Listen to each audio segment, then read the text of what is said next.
하나님의 말씀은 요한복음 2장 1절에서 12절까지 말씀을 봅니다.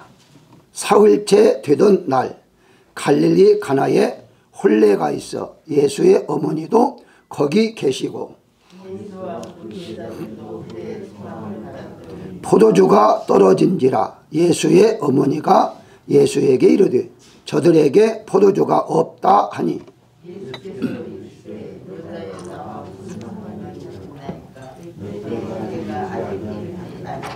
그의 어머니가 하인들에게 이르되 너희에게 무슨 말씀을 하시든지 그대로 하라 하니라.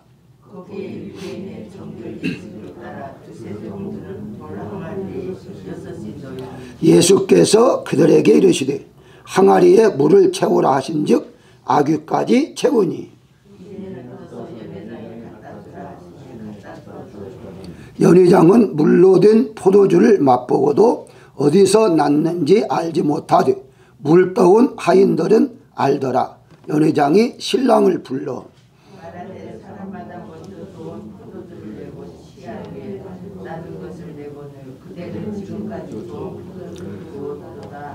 11절을 같이 보겠습니다. 예수께서 이 첫 표적을 갈릴리 가나에서 행하여 그의 영광을 나타내시며 제자들이 그를 믿으니라. 아멘.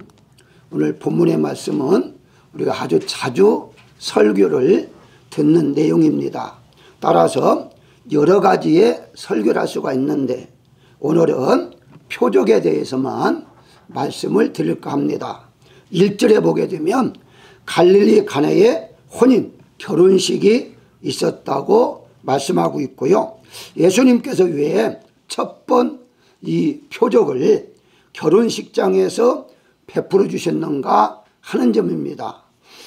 의미가 있기 때문에 이 말씀을 통해서 한번 알아보도록 하겠는데요. 먼저 마태복음 22장 2절에 보게 되면 천국은 마치 자기 아들을 위하여 혼인잔치를 베푼 어떤 인공화 같다라고 해서 이 혼인잔치와 천국을 연결합니다.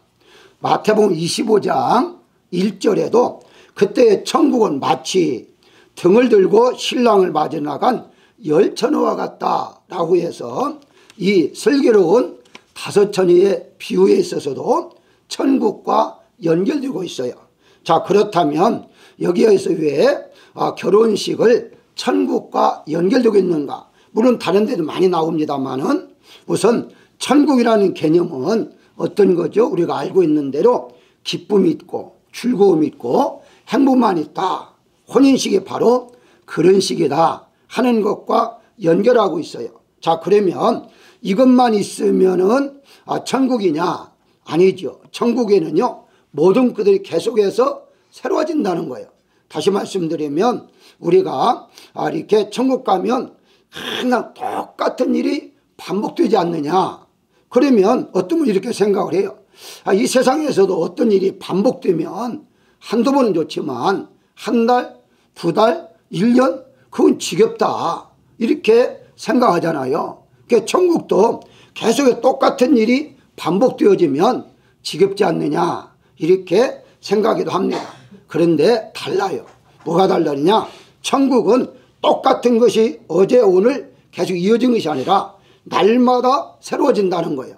이것이 계속해서 바꿔지는 걸 가리켜서 표적이라 그렇게 말할 수 있습니다. 쉽게 설명하면 바꿔지는데 나쁘게 바꿔지는 것이 아니라 바로 기쁨인데 더 기쁨, 기쁨인데 더 기쁨으로 계속해서 바꿔지기 때문에 천국은 영원히 살아도 지루하지 않는다 이렇게 말씀을 드릴 수가 있습니다. 자, 그렇다면 이 천국이라는 개념을 완벽하지는 않지만 누가복음 17장 21절에 보게 되면 하나님의 나라가 너희 안에 있다라고 말씀하잖아요. 그러면 임시적인 천국이 내 안에 이루어졌다면 우리도 매일매일 표적과 기적을 맛보면서 살 수 있다는 거죠. 다시 말씀드리면 하나 예를 들면 어저께 하나님께서 나에게 사랑을 베풀으셨는데 너무 감격했어요. 근데 오늘은 더 다른 면에서의 은혜와 사랑을 베풀어 주시면 더 감격하겠죠.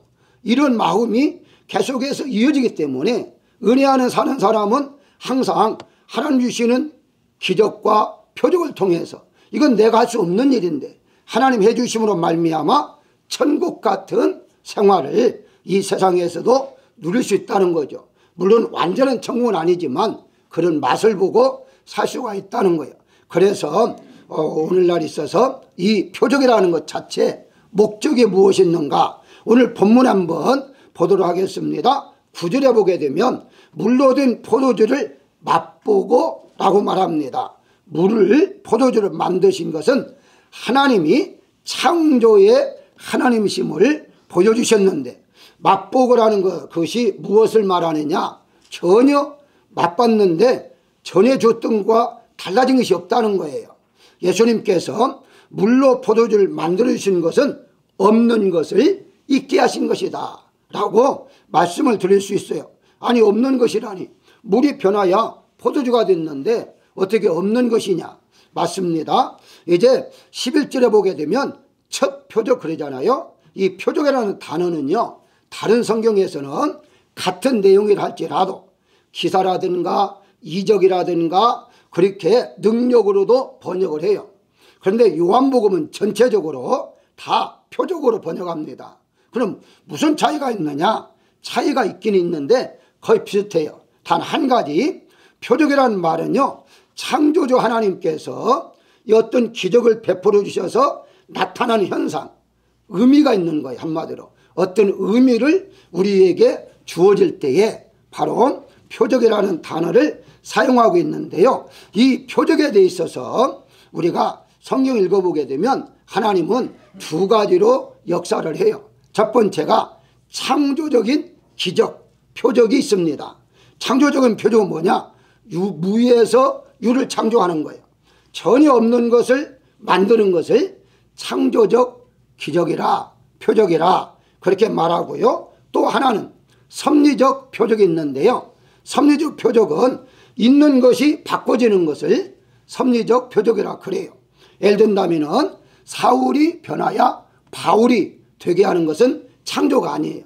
그것은 바로 섭리를 통해서 새로운 사람으로 바꿔지는 것을 의미하죠. 그리고 시몬이 베드로가 되는 것도 역시 마찬가지입니다.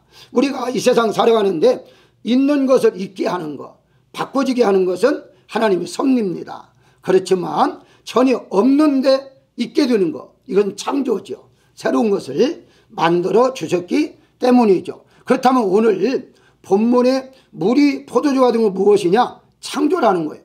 아니, 어떻게 물이 있는 것 가지고 있게 했는데 어떻게 창조냐라고 말씀할 수가 있는데요, 우리가 잘 아는 물의 분자의 구조, 화학적인 구조를 보게 되면 우리가 어떻게 배웠습니까? H2O 이렇게 배웠잖아요. 다시 말씀드리면 이 물의 분자는 간단해요. 두 가지밖에 없어요. 그런데 이 두 가지 하나 못해서 이제 H2O인데, 그렇다면 결과서는 많아봐야 세 가지의 분자밖에 없어요. 그런데 포도주는요 400가지 이상의 그 요소가 들어있습니다. 그러니까 전혀 달라요. 이 물이 변했다면요, 이제 간단하게 뭐 요소가 한두 가지 더 포함됐거나 그래야 하는데 전혀 그렇지 않아요. 다시 말씀드리면 물을 계속해서 몇백 년 놓아둔다 할지라도 포도주가 안 된다는 거예요. 포도주는 그냥 다른 차원에서의 포도주지 물이 포도주가 될 수가 없기 때문에 이건 창조적인 역사다, 이렇게 이제 볼 수가 있습니다. 쉽게 설명하면 하나님께서 이렇게 놀라운 창조를 베푸신 것은 내가 하나님이야 하는 것을 알려주시기 위해서다. 자, 그렇다면 하나님께서 여러분들 안에 계신다면 하나님이 여러분들을 통해서도 안 되는 것이 되게 하고 없는 것이 있게 하는 표적을 베풀어 줄 수 있다는 거예요. 그래서 우리 믿는 사람들은 기적을 믿는 겁니다. 이 세상에서는요 기적을 잘 안 믿잖아요. 그냥 그것은 우연이다 이렇게 생각하거나 뭐 있을 수 있는 거 아니냐 이렇게 생각하지 기적이라고 생각을 안 해요. 그렇지만 우리 믿는 사람들은 성경이 다 사실은 어찌 보면 기적이잖아요. 그런 기적들을 그냥 이제 왜 만들시냐 할 때에 보기 위해서가 아니라 우리가 그걸 직접적으로 체험하면서 누리면서 살아갈 수 있도록 하기 위한 것이다, 이렇게 말씀을 드릴 수가 있죠. 뭐 광야에서 만나를 내린 것도 기적이잖아요. 그래서 성경에는 그를 표적이라 그렇게 말하고 있습니다. 없는 걸 있게 했잖아요. 그렇기 때문에 이런 기적적인 역사를 우리에게 맛보며 살 수 있도록 하기 위하여 천국 이런 거야, 이런 곳이야, 잔치집 같아, 너는 날마다 기적 안에 살 수가 있어 하는 것을 알려주기 위해서였다는 거예요. 사랑하는 여러분들, 오늘 이번 2024년도에 여러분 모두가 다 기적 속에 살아가는 분들이 되시기를 주의 이름으로 축원합니다. 두 번째는요, 물을 포도주를 만드는 것은 예수님을 믿게 하는 표적입니다. 대부분이 우리 믿는 사람들 이해를 해요. 표적이다 할 때에 안 믿는 사람이 믿는 거, 그게 기적이다 이렇게 말하잖아요. 왜냐하면요, 안 믿는 사람이 믿는 거 참 쉽지 않습니다. 정말 우리 인간적으로 볼 때에 예를 들어서 자녀가 부모에게 소원인데 예수님 믿으십시오. 근데 믿습니까? 물론 믿는 사람도 있겠죠. 그런데 그렇게 했다고 해서 믿는 게 절대 아닙니다. 믿음은 하나님께서 그 마음을 열어주지 아니하면 절대 믿을 수가 없는 것이 바로 믿음이라는 거예요. 그래서 우리 믿는 것은 기적이라 그렇게 말씀을 드릴 수가 있는데요. 자, 그렇다면 이 처음이라는 것, 처음이라는 단어가 바로 어떤 순서, 예를 들어서 요한복음 전체 17개의 표적이 나와요.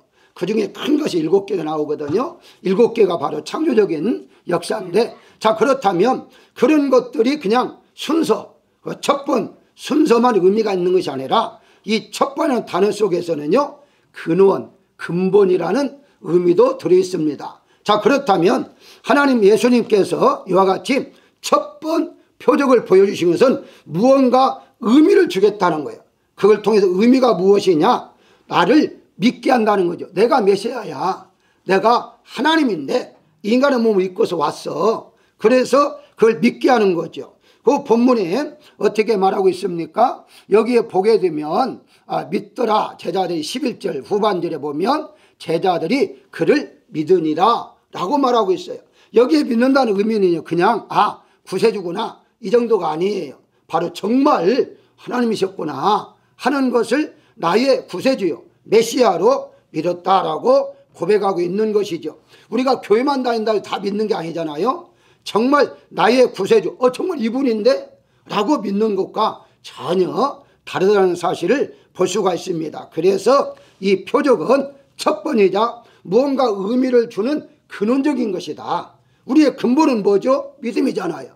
믿어야 구원받아요. 그 다음에 성화는 그 다음이지만 일단 믿어야 하잖아요. 근데 믿는 것이 그렇게 쉬운 것이 아니기 때문에 예수님 믿게 하는 것 자체가 표적이다, 이렇게 말씀을 드릴 수 있습니다. 그렇다면 여러분들이 이미 예수님 믿고 있다면 기적 속에 지금 살고 있다, 이렇게 볼 수가 있죠. 내가 믿고 있으면 믿는 것이 아니라 하나님 나를 예정 가운데 속에 이미 선택하셨다가 바로 불러주시고 믿게 하시니 이것보다도 더 큰 기적이 어디 있겠느냐 하는 것입니다. 요한복음 12장 37절에 보게 되면요, 이런 말씀이 있어요.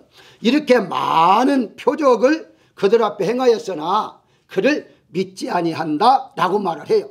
그러니까 일반적으로 표적을 보여주면 다 믿겠지, 그건 아니다는 거예요.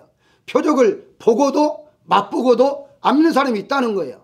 그런데 우리는 어떻습니까? 표적을 아직 보지도 않았는데도 믿었잖아요. 그 믿게 한 것이 바로 하나님의 역사였고 그게 표적이라는 거예요. 그렇다면 이제는 우리가 믿음 안에서 믿게 했으니까 믿음 안에 계속해서 표적을 따르게 할 수가 있다, 이렇게 말씀을 드릴 수가 있는데요. 다시 마태복음 11장 21절에 보게 되면 너에게 행한 모든 권능을 두루와 시돈에게 행했더라면 그들이 벌써 회개했을 것이다. 그러니까 맛본다고 해서 다 믿는 것이 아니다, 이렇게 볼 수가 있습니다. 자, 그렇다면 결과서는 무엇이냐? 표적을 보지 않고도 믿는 것, 그게 바로 표적이고, 또 표적을 보고 믿고 또 표적이 일어나는 것은 내가 하나님 안에 지금 살고 있다, 이렇게 볼 수가 있는 것입니다. 사랑하는 여러분들, 오늘 본문 말씀을 이제 통해서 6장에 가게 되면 오병이의 기적이 또 나와요. 그것도 표적이라 그렇게 말하고 있는데요. 자, 조금 한번 비교해 볼까요? 여기 2장에서 나오는 것은 본질적인 거예요. 본질적으로 바꿔지는 거예요. 전혀 다른 거. 물리, 포도주는 근본이 다른 거예요. 자, 그런데 6장에서 오병이어는요, 근본이 달라진 건 아니에요. 작은 것이 많아진 거죠. 오병이요, 5,000명을 먹고도 남음이 있었으니까 이것은 양적으로 달라졌다라고 볼 수 있어요. 본문에서는 질적 근본적으로 달라진 것이라면 6장에서는 양적으로 달라졌다. 그렇다면 결국은 무엇이냐? 우리에게 하나님이 역사할 때는 근본적으로 달라지기도 하지만 작은 것이 많아지기도 한다는 사실이죠. 그렇기 때문에 우리는 작은 것을 할지라도 언제든지 하나님은 많은 것으로 바꿔줄 수 있는 분이다. 그래, 없는 것도 있게 하시고 있는 것도 더 풍성하게 있게 하시는 분이 바로 하나님이시다 라고 말씀을 드릴 수가 있는 것입니다. 그래서 여러분들은 올해 한 해 동안 하나님께서 여러분과 함께 하심으로 없는 것도 있게 하실 뿐만 아니라 작은 것도 크게 하고 이제 없는 것, 이제 저 작은 것이 더 많아지는 역사, 그런 역사가 한 해 동안 있기를 주의 이름으로 축원합니다. 그 다음에 이제 하나 더 생각할 것은요, 물을 포도주를 만드신 것은 변화의 역사의 표적이라는 사실이에요. 물로 포도주를 만드신 표적에 대해서 여러 가지 우리는 해석을 해요. 어떻게 하면 이렇게 바꿔질 것인가, 이런 등등 이미 우리가 너무 많이 들으셨기 때문에 바로 여기 왜 예수님은 이렇게 만들어주셨는가 하는, 왜 표적을 보여주시는가 하는 것은 이와 같이 변화를 받을 수가 있다 하는 것을 알려주는 것이죠. 다시 말씀드리면 결혼식장에서 포도가 떨어져서 분위기가 망쳤기 때문에 분위기를 망치지 않기 위해서 역사하셨다, 이 말도 맞죠. 틀린 말이 아니에요. 기쁨이와 즐거움이 끊어지지 않도록 이어지게 하기 위해서 이렇게 하셨다, 맞는 얘기예요. 근데 그것만 본다면 육적인 것만 보는 겁니다. 여기에서 영적인 것을 볼 줄 알아야죠. 영적인 뭐죠? 근본적으로 달라졌잖아요. 그렇다면 무엇을 말합니까? 우리 자체가 근본적으로 달라졌는데, 근본적이 뭐예요? 옛사람이 새사람이 된 거예요. 이것은 마치 우리가 내 자신이 있었는데 좀 변화받았다, 새사람이 됐다, 세상적인 사람들이 말하는 거예요. 세상 사람들은요, 저 사람 변화됐네, 옛날과 달라져서 얼마나 가능하잖아요. 예를 들어서 옛날에 막 나쁜 짓 했다가 그건 다 끊고 선한 사람 되면 저 사람 바꿔졌을 게 말하잖아요. 그건 윤리적인 것만 바꿔진 것이죠. 옛사람 그대로입니다. 성경적으로 보게 되면 안 바꿔진 거예요. 그런데 오늘 어떻습니까? 근본적으로 바꿔졌어요. 바로 예수님의 영이 우리 안에 오셨잖아요. 그래서 성령으로 우리가 거듭나서 하나님의 자녀가 된 거예요. 이것은요, 혈과 육으로 된 것이 아니다고 그랬습니다. 엄청나게 우리는 정말 자부심을 가지고 세상에 살아가면 됩니다. 똑같은 사람이 아니에요. 세상 사람이 좀 바꿔졌다, 좀 이렇게 달라졌다, 이런 의미가 절대 아니다는 거예요. 근본적으로 바꿔졌는데 마귀의 사람에서 하나님의 아들로, 자녀로 바꿔졌다는 거예요. 이런 역사가 바로 오늘 본문의 변화 역사인데, 다시 11절에 보게 됩니다. 그의 영광을 나타나심에 라고 말을 해요. 영광이 무엇이죠? 영광이라는 단어가 너무 많이 나오잖아요. 그러면 한마디로 말하면 영광이라는 것은요, 하나님의 뜻이 나타날 때에 쓰는 단어예요. 물론 다른 의미도 있습니다. 하나님의 뜻이 비춰질 때에, 이루어질 때에 영광을 받으시는 거예요. 그러니까 여기에 그의 영광이 나타남에 뭐예요? 바꿔야겠다, 달라져야겠다 하는 하나님의 뜻, 그 제자를 삼으시고 하나님의 자녀로 살아가기 위해야 라고 말하죠. 자, 그러면 이 영광을 요한복음 1장 14절 보게 되면 우리가 그의 영광을 보니, 말씀이 육신이 우리 안에 오셨다고 했잖아요. 그래서 이어져서 그의 영광을 우리가 보고 있다는 거예요. 보니 라고 말을 해요. 그런데 보니까 어떻습니까? 아버지의 독생자라고 말하잖아요. 아버지의 독생자가 나타났다는 거예요. 결과는 무슨 말이냐?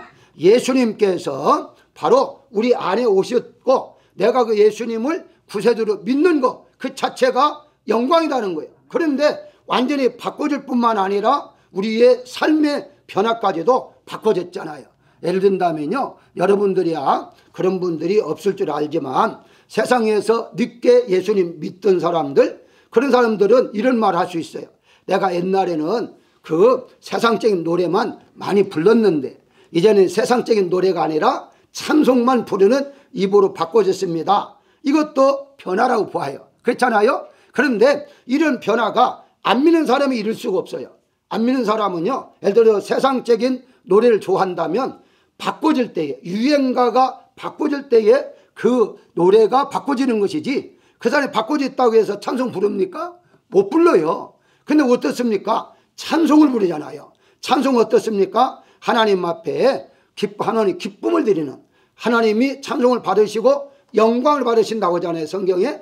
영광을 우리가 하나님 앞에 돌려드리는 거예요. 그게 바로 변화다, 이렇게 볼 수가 있죠. 그래서 어떤 분이 그런 말을 하더라고요. 내 자신이 예수님 믿고 어느 날 갑자기 나를 보니까 이제까지 전혀 변화를 받지 않는 걸 보고 깜짝 놀랐다는 사람이 있어요. 근데 어떤 반대로 내가 보니까 옛날에 비해 너무 내가 바꿔졌구나, 달라졌구나 보면서 또 깜짝 놀란다고 그래요. 어쨌든 우리는 이와 같이 변화 역사가 있는데, 어떤 분이 그런 책을 썼더라고요. 왜 예수님께서 물을 포도주로 만들었는가? 물을 보고서 예수님이 내가 너를 사랑한다, 사랑한다니까 물이 부끄러워서 얼굴이 빨개진 것처럼 빨개졌다고 하더라고요.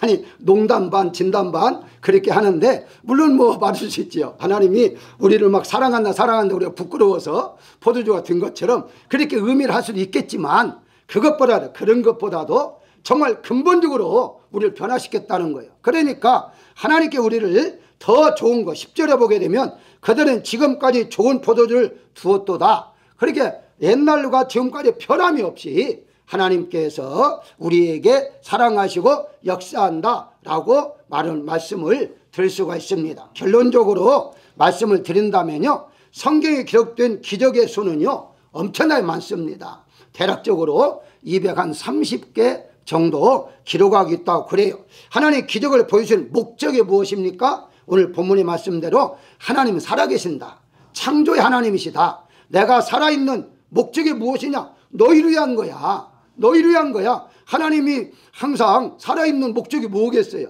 혼자 뭐 기분 좋기 위해서 살아계십니까? 아니잖아요. 성경에 보게 되니까. 바로 하나의 예를 한번 들어볼까요?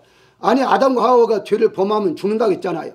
그러면 그냥 죽는데 놓아두면 끝나는 거예요. 그렇잖아요. 끝나도 할 말이 없어요. 왜? 본인이 죄를 범해 죽은 것이니까. 근데 어떻습니까? 하나님께서 불쌍히 여기서 또다시 살려주잖아요.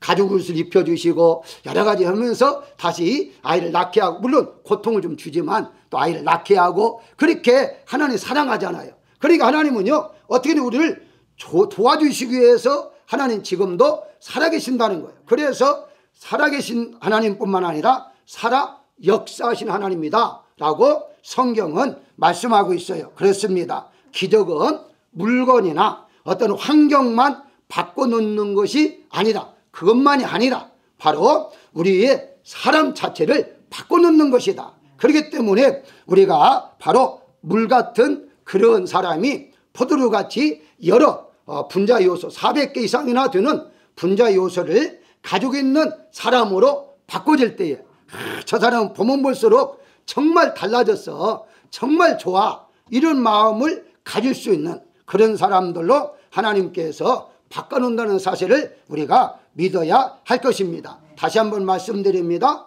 불신자가 예수님을 믿는다는 것, 그게 기적입니다. 우리 모두는 이미 기적을 맛봤습니다. 그렇다면 그걸로 끝나는 것이 아니라 바로 이 기적이 우리의 생활 속에서 매일매일 나타나야 하는데, 없는 걸 있게 하고 안 되는 걸 되게 하고 불가능을 가능케 할 뿐만 아니라 작은 것도 많아지는 역사가 우리 한 해 동안도 여러분들에게 있기를 주의 이름으로 축원합니다.